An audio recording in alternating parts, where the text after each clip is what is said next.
سورۃ نساء آیت نمبر 45 واللہ خلق کل دابۃ من ماء، اللہ تعالی نے ہر چلنے والے جاندار پانی سے پیدا کیا۔ فمنہم من یمشی علی بطنہ، پھر ان میں سے کوئی وہ ہے جو اپنے پیٹ پر چلتا ہے۔ ومنہم من یمشی علی رجلین، اور ان میں سے کوئی وہ ہے جو 2 پاؤں پہ چلتا ہے۔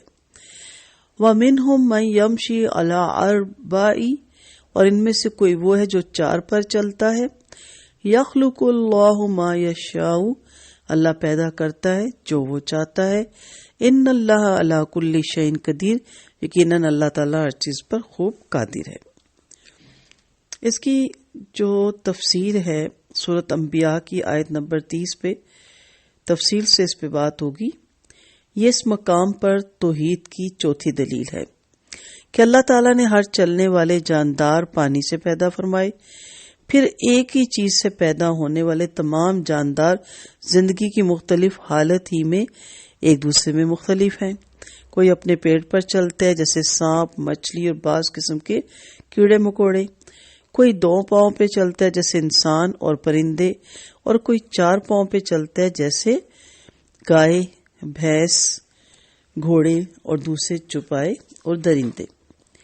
یخلق اللہ ما یشاء، یعنی کسی جانور کو چاہے تو اس سے زیادہ پاؤں دے دیتا ہے، جیسے کھجورا، کیکڑا، مکڑی اور کئی قسم کے کیڑے اور سمندری مخلوق۔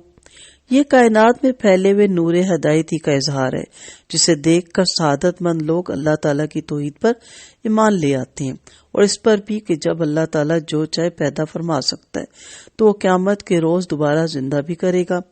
چلنے میں جانوروں کی ترتیب بھی قابل توجہ ہے۔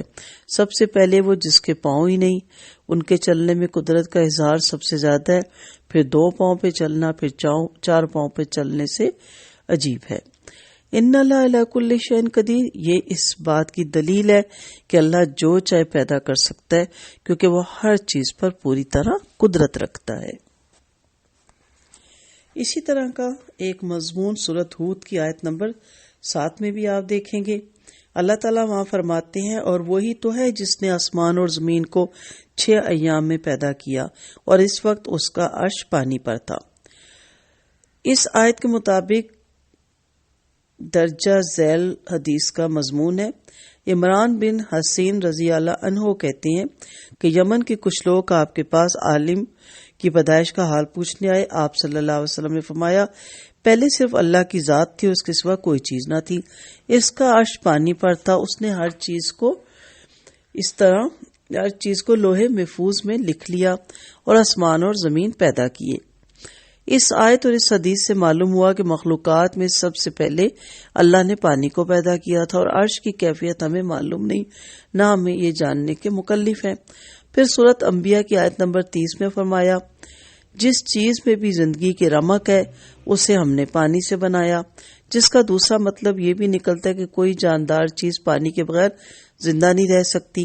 اور اس آیت میں جانداروں کا ذکر فرمایا کہ وہ پانی سے پیدا ہوئے، خواہ وہ کسی نوعیت کے ہوں، کیڑے مکوڑے ہوں، پیٹ کے بل چلنے یا رینگنے والے ہوں جیسے سانپ، گرگٹ، مچھلی وغیرہ، دریاؤں اور سمندروں والے جو جاندار ہیں، پھر انسان، چرند، پرند، تمام مویشی اور درندے، پھر کچھ ایسی بھی مخلوق ہے جس کے 4 سے بھی زیادہ پاؤں ہیں، جیسے کہ پہلے میں نے ذکر کیا کھجورا وغیرہ۔ تو ایسی سب مخلوق کی ابتدا پانی سے ہوئی تھی، اور پانی کے سہارے ہی یہ مخلوق زندہ رہ سکتی ہے۔ پانی سے روئے زمین کی تمام اشیاء کو اور بالخصوص جاندار اشیاء کو وجود میں لانا بھی اللہ تعالیٰ کا ایک ایسا کارنامہ ہے جس سے اس کی ہر چیز پر قدرت ہونے کی معرفت حاصل ہوتی ہے۔